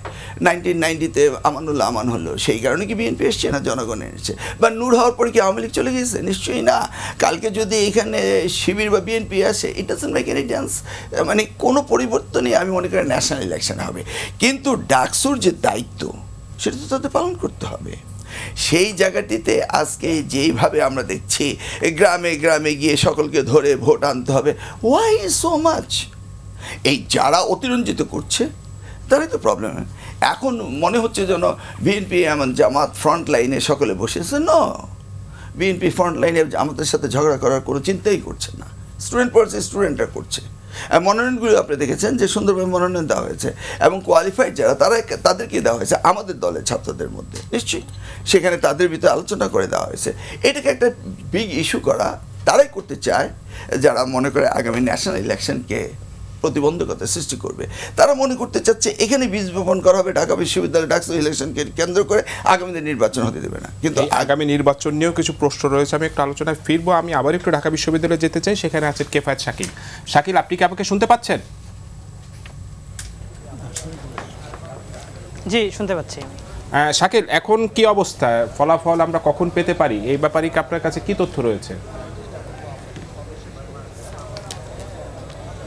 ফলাফলের আমি আশপাশে, আমি এই মুহূর্তে টিএসসিতে রয়েছে এবং এর আশপাশে যেই 4টি কেন্দ্র রয়েছে, অর্থাৎ কার্জন হল, ভূতত্ত্ব বিভাগ এবং হচ্ছে জিমনেশিয়াম কেন্দ্র, সবগুলো কেন্দ্রই আমি ঘুরেছি কিছুক্ষণ আগেই। সবগুলো কেন্দ্রেই এখনও পর্যন্ত কিন্তু ফলাফলের যে প্রস্তুতের তেমন আমরা এখনও পর্যন্ত আভাস পাইনি। এখন 12:30 বাজে, আমি কিন্তু এখনও আমার যে টিএসসি কেন্দ্র সেখানকার যে স্ক্রিন রয়েছে, আমার সহকর্মী যদি দেখান, সেই স্ক্রিনে আমি যেমনটি দেখতে পাচ্ছি যে এই স্ক্রিনে কিন্তু এখনও দেখা যাচ্ছে যে ভোট গণনা চলছে। মেশিনে গণনার পাশাপাশি আমরা এখন দেখতে পাচ্ছি যে এখানে ম্যানুয়ালি ভোট গণনা করা হচ্ছে। আমি আরও যেই 4টি কেন্দ্রে আমি ঘুরেছি, সবগুলো কেন্দ্রেই আমি যেমনটি দেখেছি যে সবগুলো কেন্দ্রেই এভাবে মনিটরে দেখানো হচ্ছে। এবং সবচেয়ে মজার বিষয় যে এই কেন্দ্রগুলোর বাইরে আমরা দেখেছি যে সবগুলো রাজনৈতিক দলের, রাজনৈতিক ছাত্র সংগঠনের নেতাকর্মীদের এক ধরনের সহ অবস্থান রয়েছে, অর্থাৎ এক এক দল এক এক জায়গায় গোল হয়ে বসে তারা মূলত এই ফলাফলটি দেখছেন এবং ফলাফল তারা জানার চেষ্টা করছেন। তবে ক্যাম্পাসের বাইরে সম্ভবত কোথাও কোনো ধরনের ঝামেলা হচ্ছে, যেটির এখানে সাউন্ড গ্রেনেডের আওয়াজ পাওয়া যাচ্ছে, যেটি নিয়ে কিন্তু শিক্ষার্থীরা উদ্বিগ্ন রয়েছেন। অনেকেই এখানে এসেও কিন্তু তাদের উদ্বেগ প্রকাশ করছেন। তবে এখন পর্যন্ত আসলে ভোট গণনা কখন শেষ হবে এ বিষয়ে বিশ্ববিদ্যালয় প্রশাসন কিছুই জানাতে পারেনি। সিনেট ভবনে ফলাফল ঘোষণার এক ধরনের প্রস্তুতি চলছে, সেটি আমরা জানতে পেরেছি, কিন্তু কবে নাগাদ এই ফলাফল ঘোষণা করা হবে তেমনটি কিন্তু আমাদেরকে এখনো বিশ্ববিদ্যালয় প্রশাসনের পক্ষ থেকে কোনোভাবে নিশ্চিত করে বলা হয়নি। একটা বিষয়, পরিস্থিতি যদি বলি যে এখানে একটি শান্ত পরিবেশ আমরা দেখছি।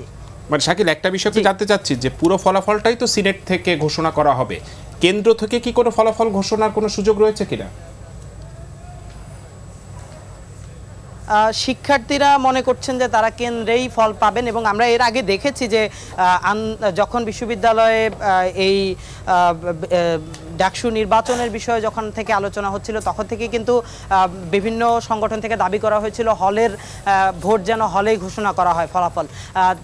সেই হিসাবে শিক্ষার্থীরা ধারণা করছেন যে প্রথমে হলের ফলাফল হলেই ঘোষণা করা হবে, তারপরে সেন্ট্রালি মূলত সবগুলোর যোগফল প্রকাশ করা হবে, এমনটা তাদের ধারণা। কিন্তু আসলে কোন পদ্ধতিতে প্রকাশ করা হবে সেই বিষয়টি এখনো পর্যন্ত বিশ্ববিদ্যালয় প্রশাসন থেকে আলাদাভাবে কিছু বলা হয়নি।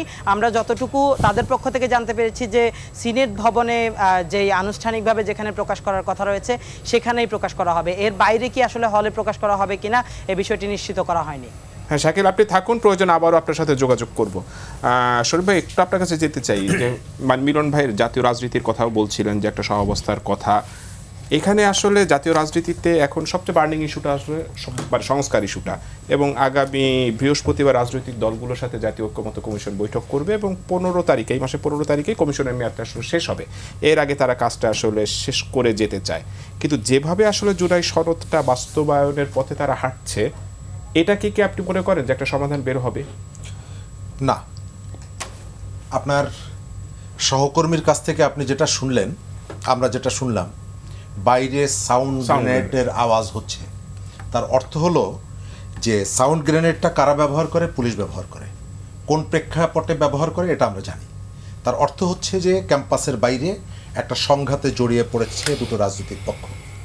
এর ভেতর থেকে আপনার কাছে মেসেজটা আসছে ডাকসুটা ছাত্রদের হলেও রাজনৈতিক দলগুলো এই ডাকসুকে, এই বিশ্ববিদ্যালয়কে কিভাবে নিজের করায়ত্ত রাখতে চায়, নিজের নিয়ন্ত্রণে রাখতে চায়। যদি সেটি না হবে তাহলে রাত জেগে পুরো ক্যাম্পাস, শত শত হাজার হাজার নেতাকর্মীদেরকে এইভাবে ঘেরাও করার প্রয়োজন ছিল না।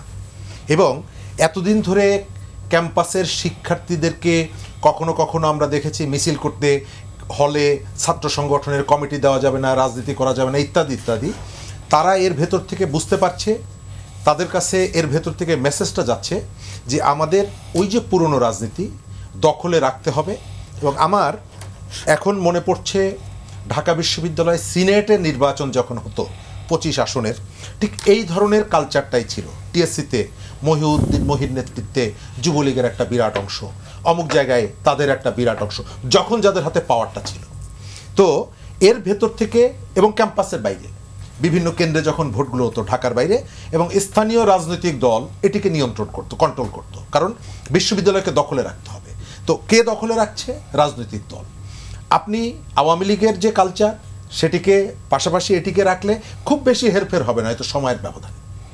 আমার জীবনে আমি এই পর্যন্ত কয়েকটা ডাকসু নির্বাচন দূরে বা কাছের থেকে দেখার যে অভিজ্ঞতা, সেই অভিজ্ঞতার থেকে বলি, আমি এখন পর্যন্ত কোনো নির্বাচনে সোশ্যাল মিডিয়ায় এই ধরনের অফার আমি কোথাও এর আগে আমি কোথাও দেখিনি। কেমন সোশ্যাল মিডিয়া অফার হচ্ছে, অমুক প্যানেলকে যদি আপনি বিজয়ী করেন তাহলে আমি 300 ল্যাপটপ দিব বিশ্ববিদ্যালয়ের শিক্ষার্থীদের কাছে।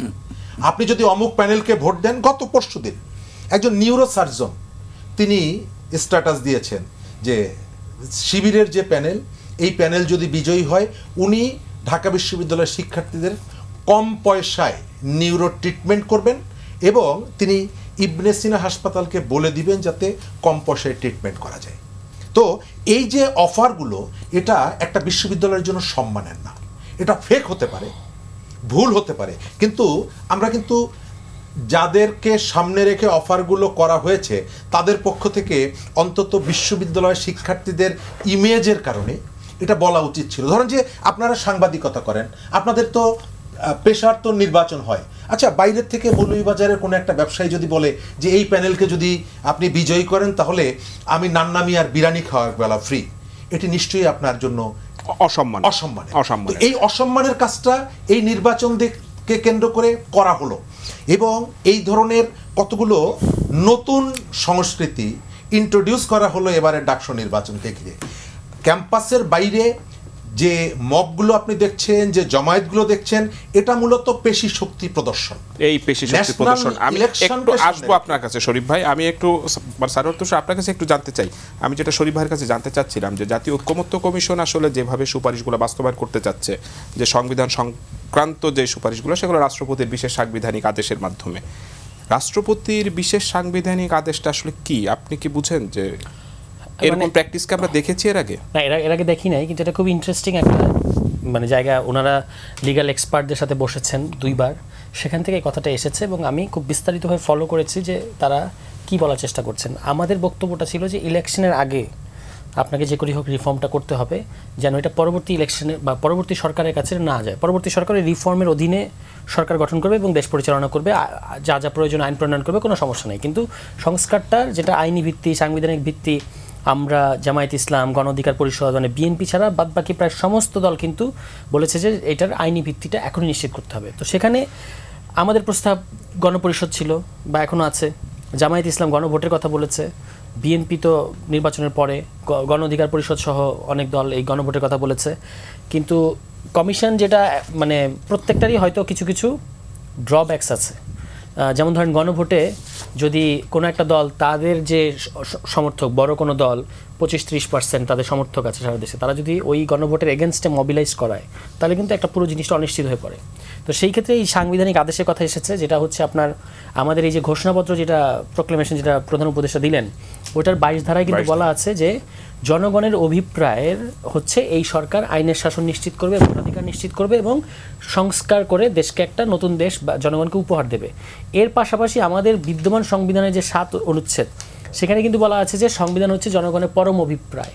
তো এই জনগণের পরম অভিপ্রায়ের অভিব্যক্তিটাই এই কমিশন ওই জায়গা থেকে একটা সাংবিধানিক আদেশ দিচ্ছে, যার মধ্য দিয়ে আসলে বলা হবে যে এই জুলাই সনদ আমরা পাশ করে নিলাম। এবং এইটা পরবর্তীতে, আগে যেটা ছিল যে সংবিধানের ঊর্ধ্বে, কিন্তু সংবিধানের ঊর্ধ্বে বলতে কিছু হয় না, সংবিধানের ভেতরে এটা জায়গা করে নেবে তফসিল আকারে, এবং যেটা যে কোনো অনুচ্ছেদের স্ট্যাটাস মানে সমান আইনি স্ট্যাটাস পাবে। যদি বিদ্যমান কোনো আইন এই জুলাই সনদের সাথে সাংঘর্ষিক হয়, তখন আসলে জুলাই সনদ প্রিভেইল করবে, এটুকুই। যেহেতু আমরা ফুললি নতুন কনস্টিটিউশন করছি না, আপনি পুরনো সংবিধানটাই রাখছেন, কিন্তু এই যে জুলাই সনদে আপনি যে যে নতুন জিনিসগুলো ঢুকালেন, এটা কিন্তু পুরনো সংবিধানকে অ্যাফেক্ট করবে ক্রমাগত। মানে ধরেন কোনো একটা কালাকানুন আছে বিদ্যমান সংবিধানে, আপনি জুলাই সনদে একটা নতুন মূল্যবোধ ইন্ট্রোডিউস করেছেন যে মৌলিক অধিকার হরণ করা যাবে না, তখন কিন্তু পুরনো আইনের যেখানে মৌলিক অধিকার হরণ করা আছে ওইটা অ্যাফেক্টেড হবে, এবং দুটো যদি সাংঘর্ষিক জায়গায় দাঁড়ায় তখন জুলাই সনদ প্রাধান্য পাবে। ফলে এই জিনিসটা আমাদের দলীয় পজিশন, এখনও আমরা গণপরিষদের কথাই বলেছি, এবং যেহেতু বৃহস্পতিবার আমাদেরকেও ডেকেছে সব দল, আমরা গণপরিষদের কথাই বলবো, কারণ এটাই হচ্ছে সবচেয়ে ধ্রুপদী রাস্তা একটা নতুন সংবিধান করার জন্য। কিন্তু এই আমি ব্যক্তিগতভাবে এই যে আপনার বিশেষ সাংবিধানিক আদেশ, এটাকে পজিটিভলি দেখি।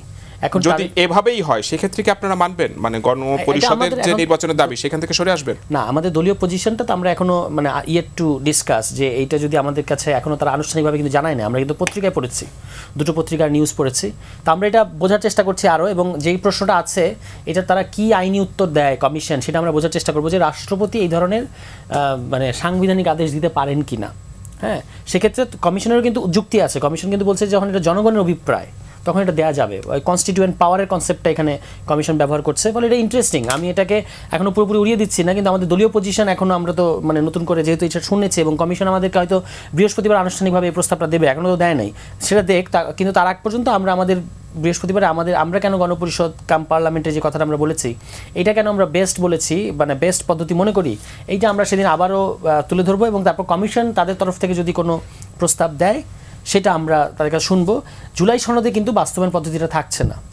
আমরা যেটা নিশ্চিত করার চেষ্টা করবো সেটা হচ্ছে যে জুলাই সনদটার বাস্তবায়ন পদ্ধতি ছাড়া যদি আপনি সাইন করে ফেলেন, তখন বাস্তবায়ন পদ্ধতির কী হবে। আমাদের যদি এটা কমিশন আশ্বস্ত করে যে বাস্তবায়ন পদ্ধতিটা আমরা আলাদাভাবে সাইন করব, সেটা আমরা হয়তো ভাববো, কিন্তু এখনও বৃহস্পতিবার আলোচনাটা আমরা আগে শুনে আসি যে কী বলে। শুনে আসি মানে রনি ভাই, আপনার কাছে এখানে যে জুলাই সনদ বাস্তবায়ন নিয়ে আসলে এনসিপির একটা অবস্থান আছে, বিএনপির একটা অবস্থান আছে, জামায়াতের একটা অবস্থান আছে। এই দ্বান্দ্বিক অবস্থানের ফলে কি রাজনীতিটাও দ্বান্দ্বিক হবে কিনা? আর এই জুলাই সনদের একটা বিষয় সেখানে বলা হচ্ছে যে এই বিষয়গুলো আদালতে চ্যালেঞ্জ করা যাবে না, এমন একটা বিধান রাখা হচ্ছে। সুপ্রিম কোর্টে চ্যালেঞ্জ হতে পারবে না এমন কোন আইনকে আসলে সরকার করতে পারে?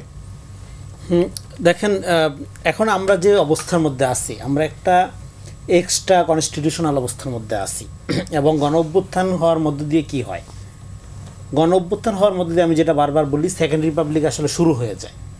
এখন পলিটিক্যাল পার্টিগুলোর জন্য চ্যালেঞ্জ হলে এই সেকেন্ড রিপাবলিকটা সে প্রোটেক্ট করবে কীভাবে। এটা সে বিপ্লবী পদ্ধতিতে প্রোটেক্ট করবে, নাকি একটা কনস্ট্রাকটিভ ডেমোক্রেটিক প্রসেসে প্রোটেক্ট করবে, দুইটাই ওয়ে আছে।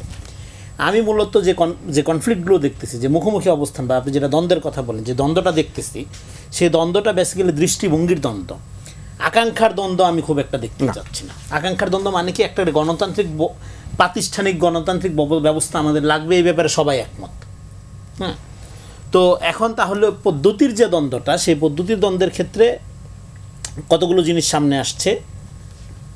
সেটা হলো এই অভ্যুত্থানটাকে যারা বিপ্লব ধরে নেয় এবং চূড়ান্ত ম্যান্ডেট ধরে নিয়ে চিন্তা করে, তারা অনেকটা রেভলিউশনারি আচরণ করতে চায়, তারা রেভলিউশনারি আকাঙ্ক্ষা যা সেই অনুযায়ী চায়। আবার যারা মনে করে যে এটা একটা অভ্যুত্থান, এখানে অভ্যুত্থানটা সংগঠিত হয়েছে কমন ভিকটিমহুডের মধ্য দিয়ে, হাসিনার কাছে সবাই ভিকটিম ছিল, কিন্তু আওয়ামী বিরোধিতার তারতম্যের দিক থেকে সবাই একরকম না।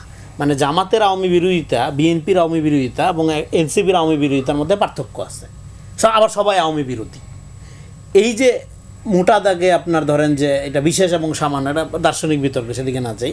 হ্যাঁ, ব্যাপার এবার একটা কমন ব্যাপার আছে, আবার কমন হইলেও আবার সব সিমিলার না। তো এটাকে কমন এবং অ্যাবসুলেট ধরে নিয়ে, এটাকে চূড়ান্ত ম্যান্ডেট ধরে নিয়ে যারা চিন্তা করে, তারা মনে করে তাহলে আমরা আজকেই নতুন সংবিধানে চলে যেতে পারি, আজকেই পত্রপাত বিদায় হয়ে যাবে, হ্যাঁ, আজকেই সেনাবাহিনীর এই স্ট্রাকচার থাকবে না, যারা বিপ্লবের লাইনের লোক। আর যারা অভ্যুত্থানের লাইনের লোক, তারা মনে করে অভ্যুত্থান একটা ব্যাপক ব্যাপার, প্যারাডাইম শিফট ঘটনা, যেটা বলেন সেকেন্ড রিপাবলিক শুরু হয়ে গেছে, এবং সমাজে এক ধরনের ক্যাওয়াটিক কন্ডিশন তৈরি হয়েছে। কিন্তু মানুষের মধ্যে টলারেন্সির লেভেল কিন্তু কমে গেছে, রাস্তাঘাটে দেখবেন যে প্রচুর গ্যাঞ্জাম, হ্যাঁ, মানুষ।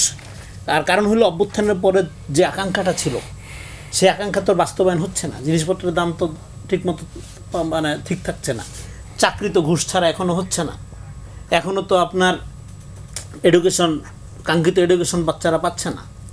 ফলে নাগরিক অধিকারের যে জায়গাটা এক বছরে কিন্তু কাঙ্ক্ষিত সেই পরিবর্তনের কথা দেখা যাচ্ছে না। নানা সংস্কারের কথা বলতেছি আমরা, তারপরে হলো আমরা নানা রকম প্রতিশ্রুতি, যেগুলো আমরা বছরের পর বছর মানে শতাব্দী ধরে, রেজিম চেঞ্জ হলেই কি এই এক্সপেকটেশনের লেভেলটা এত হাই হয়ে যায়? সেটা কি সম্ভব? হাই হওয়া স্বাভাবিক, কিন্তু এটা পূরণ করার ক্ষেত্রে জন্যই বলতেছি। ফলে এখানে অনেক পলিটিক্যাল পার্টি যেহেতু বলতেছে যে এটা হাই যেহেতু হয়েছে এবং এটা রেভলিউশনারি আকাঙ্ক্ষা থেকে আপনি যদি পূরণ করে দেন, তাহলে আরও ফেল করবেন, আপনি যা আছে তাও চলে যাবে, আম সালা দুইটাই যাবে। তাইলে আম যেহেতু নয়, আগে সালাটা রক্ষা করেন, মানে যা আছে তা আগে রাখেন, রেখে আপনি একটা ট্রানজিশনাল পিরিয়ডের মধ্যে দিয়ে এটা চেঞ্জটা আনেন, আপনি একটা স্লো প্রসেসের মধ্যে চেঞ্জের মধ্যে আনেন, আপনি একটা ইলেকশনের দিকে যান, জনগণের ম্যান্ডেট নিয়ে আসেন, ম্যান্ডেটের মধ্য দিয়ে আপনি এই সংবিধান সংস্কার লাগবে, এটা কানাও বুঝে, কারণ এটা সাংবিধানিক ফেসিবাদ টাইম হয়েছিল, এই সংবিধান দিয়ে চলবে না। আমি যেটা বরং মনে করি, আমাদের যে সাংবিধানিক, যেটাকে বলে যে পলিটিক্স অফ কনস্টিটিউশন, যেটা এবং ethics and politics of constitution, এইটার মধ্যে সমস্যা আছে। আমাদের এই সংবিধানটা, কনস্টিটিউশনটা, আপনি কোনো সাধারণ লোকরে কখনো এই কনস্টিটিউশন ওন করতে দেখছেন? মানে এটার সাথে তার কোনো সম্পর্ক আছে সে মনে করে? কেন মনে করে না? কারণ হলো এটা আপনার টেকনিক্যাল ল বুক বানায় রাখছেন। সংবিধান এটা 8 থেকে 16 পাতার একটা দলিল হবে, যেটার মধ্যে সেটা পলিটিক্যালি স্পিরিচুয়ালি পাবলিক কানেক্টেড থাকবে, ক্লাস 8 পাস লোক যথেষ্ট এটা বুঝতে পারবে, এবং আইন 5 বছর পর যারা নির্বাচিত হবে তারা তাদের মতো করে নেবে। কারণ আজকে আপনি যদি চরম বুদ্ধিমান হন, আইনস্টাইন হন আপনি ধরেন, এবং আপনি একটা আইন করলেন, হ্যাঁ, সাপোজ যে এরকম এইভাবে ট্রাফিক নিয়ন্ত্রণ হবে, পরশুদিন এমন একটা টেকনোলজি আবিষ্কার হবে, আপনার পুরো আইন অকেজ হয়ে যাবে। ফলে এখনই সবকিছু একটা কিতাবের মধ্যে দিয়া দিবেন এবং এটা আজীবন মানবেন, কিতাবুল মুকাদ্দাস দরকার নেই। এই জন্য আপনি সংবিধান এবং ল বুক আলাদা করেন। মিনন ভাই, আপনার কাছে একটু জানতে চাই, সেটা হলো যে সংবিধান সংক্রান্ত যে বিষয়গুলো নিয়ে এখনো জটিলতা রয়েছে। বিএনপির অবস্থান হলো সংসদে যাওয়ার পরে এটা 2 বছরের মধ্যে আপনারা বাস্তবায়ন করবেন, যারা আগামী নির্বাচনে বিজয়ী হবে। বিএনপি যদি বিজয়ী হয়, এই সংবিধান সংক্রান্ত বিষয়গুলো আপনারা যে সংশোধন করবে, তার কোনো নিশ্চয়তা কি রয়েছে? এই নিশ্চয়তাটা তো আসলে অনেকেই মনে করে যে আপনারা আপনাদের ক্ষমতা থাকার জন্য যেই পছন্দসই বিষয়গুলো শুধুমাত্র সেইগুলারই বাস্তবায়ন করবেন। দেখেন, যে ডিবেটটা আমরা আসছি, বিএনপি যে কথাটা বলছে, আজকে এই সংস্কার কমিশন কাদেরকে নিয়ে বসছে? টোটাল আমাদের স্টেক হোল্ডার যদি 100 হয়, তার মধ্যে লেস দেন 40% নিয়ে আপনি কথা বলছেন। আপনি জাস্ট কতগুলো দলের প্রতিনিধি নিয়ে কথা বলছেন। এতে কি সামগ্রিক জনগোষ্ঠী কি এটাতে ইনভলভ রয়েছে? নিশ্চয়ই না। সেই জায়গাটি কিন্তু অ্যাড্রেস হচ্ছে না। আচ্ছা, বিএনপি যে কথা বলছে, দেখুন, আমরা যদি বলি, যেটা তুষার যেটা বলল, আইনকে চ্যালেঞ্জ করা যাবে না, তা আইনের বিধানে আইনকে চ্যালেঞ্জ না করাটা তো একটা সাংঘর্ষিক। এই যে 106-এর রেফারেন্স অনুযায়ী এই গভর্নমেন্ট ফর্ম হলো, এটা কি চ্যালেঞ্জ হতে পারে না? তাহলে কি এমনটা কি করতে পারতো না যারা সংস্কার কমিশন রয়েছে, তারা বিষয়টি আদালতে নিত, আদালতে মনে করেন হাইকোর্ট একজনের রিট করলো, যে এই সরকার বৈধ না বা হোয়াট এভার দ্যাট ইজ, সেটা হাইকোর্টে গেল, চেম্বার জাজে গেল, তখন সেটা অ্যাপিলেট ডিভিশনে গেল। তো অ্যাপিলেট ডিভিশনে বসেই তো এই যে বিধানটা করছে সেটা সিদ্ধান্ত তো সেখান থেকে আসতে পারত। সুপ্রিম কোর্টের রেফারেন্স নেওয়ার কথা বলছেন আমি রেফারেন্সের কথা বলছি না, আমি লিগালি এটাকে কোর্টে একটি মামলার দ্বারা ফেস করানো যেত। আপনি বুঝলেন, মনে করেন সোমোটে আমি একটা মামলা করলাম যে এই গভর্নমেন্ট অবৈধ, গেলাম হাইকোর্টে, খারিজ করে দিল, গেলাম চেম্বার কোর্টে, খারিজ করে দিল, গেলাম সুপ্রিম কোর্টে অ্যাপিলেট ডিভিশনে, দেন তাদের ডিসিশনটা প্রিসাইজলি বিচারক বিচারের অধীনে রায় দিত যে এই সরকার কি কি করতে পারে কি করতে পারে না। আপনি যদি বলে দেন এটা আইনের ঊর্ধ্বে, তাহলে কিন্তু বিগিনিং থেকে সাংঘর্ষিক হয়ে যাচ্ছে। আপনি পার্লামেন্ট হাউসে যে আইনটা করবেন এটা যদি কোথাও কন্ট্রাডিক্টরি হয়, তাহলে আবার আপনি কোর্টে সুপ্রিম কোর্টে চলে আসছেন, সেই জায়গাটি তো থাকতেই হবে। তো বিএনপি সেজন্য ওভারঅল সলিউশনটা মনে করে যেগুলো আমরা সকলে মোটা দাগে মানার সেগুলি মেনে গিয়েছি। খানিকটা জিনিস রয়েছে যেটা মানছে না, সেটা তো জনগণের উপরে নির্ভর করছে। ধরুন এই যে পিআর পদ্ধতিটা, বিআর পদ্ধতিতে কি এই মুহূর্তে বাংলাদেশের জন্য কতটা গ্রহণযোগ্য হবে এইটা বিবেচনা করার সুযোগ কি এই জনগণের চিন্তা মনের ভিতরে দেওয়া হয়েছে? যেমন রেফারেন্স দিল যে একটা কনস্টিটিউশন আমেরিকান কনস্টিটিউশন পকেটে নিয়ে ঘোরা যায়, আর আমাদের কনস্টিটিউশন পড়তে হলে you have to be a constitution specialist. তাহলে সেই ক্ষেত্রে পিআর পদ্ধতিতে আপনি তো বাউন্ড করছেন। ঠিক, আমি এখানে একটা রেফারেন্স একবারে শেষের দিকে যদি 30 সেকেন্ডে না একটা রেফারেন্স আমি দিচ্ছি, বাংলাদেশ মাইনরিটি জনতা পার্টি, এটা নতুন দল হয়েছে। তো মাইনরিটি জনতা পার্টি 13% মাইনরিটি রয়েছে।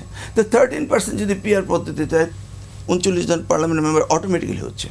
ইউ সি নাও, এই যে উদ্দেশ্য আমাদের যে কি করে নির্বাচনকে প্রতিহত করা যায়, সেই জায়গাটি যদি আপনি যান, তাহলে ঐক্যমত্যের এই যে 1400 মারা গেল, এই যে 20,000 আহত হলো, এটা সুফলটা আসলে পাওয়া যাবে না।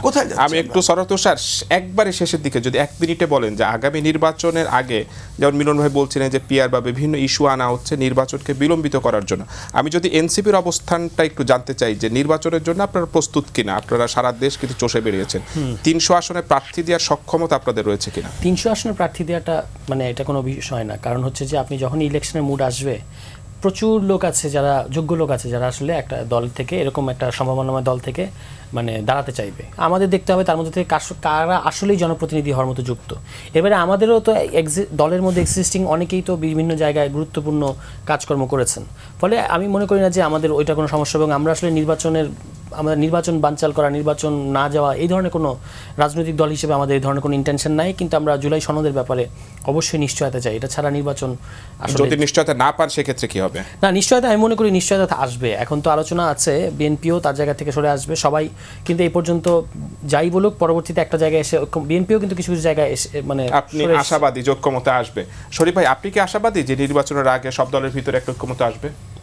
একবারে 30 সব সেকেন্ড। পয়েন্টে যে একমত হবে আমি এটা বিশ্বাস করি না, কারণ এখন পর্যন্ত গত 1 বছরের পলিটিক্সের যে ধারাটা, তাতে আমরা মুখে যাই বলি না কেন সবার উপরে দেশ, পাবলিক না, এই বিষয়টাকে সামনে রেখে প্রত্যেকেই চাইছে তার নিজস্ব দলীয় এজেন্ডাটা বাস্তবায়ন করার জন্য, এবং নিজের পজিশনের জায়গায় কেউ খুব বেশি যে ছাড় দিচ্ছে মৌলিক জায়গায়, এটা আমার কাছে মনে হয় নাই। এবং নির্বাচন যত কাছে আসবে বিভাজনটা আরো বাড়বে, এবং ইতিমধ্যে আপনি দেখছেন যে আপনারা আশঙ্কাটা যেন সত্য না হয়। আমার সময় একেবারেই শেষ। আপনাদের 4 জনকে অসংখ্য ধন্যবাদ। দর্শক, এতক্ষণ দেখছিলেন পাবলিক পার্লামেন্ট অনুষ্ঠান। আজকের মতো এখানেই বিদায় নিচ্ছি। সবাইকে ধন্যবাদ।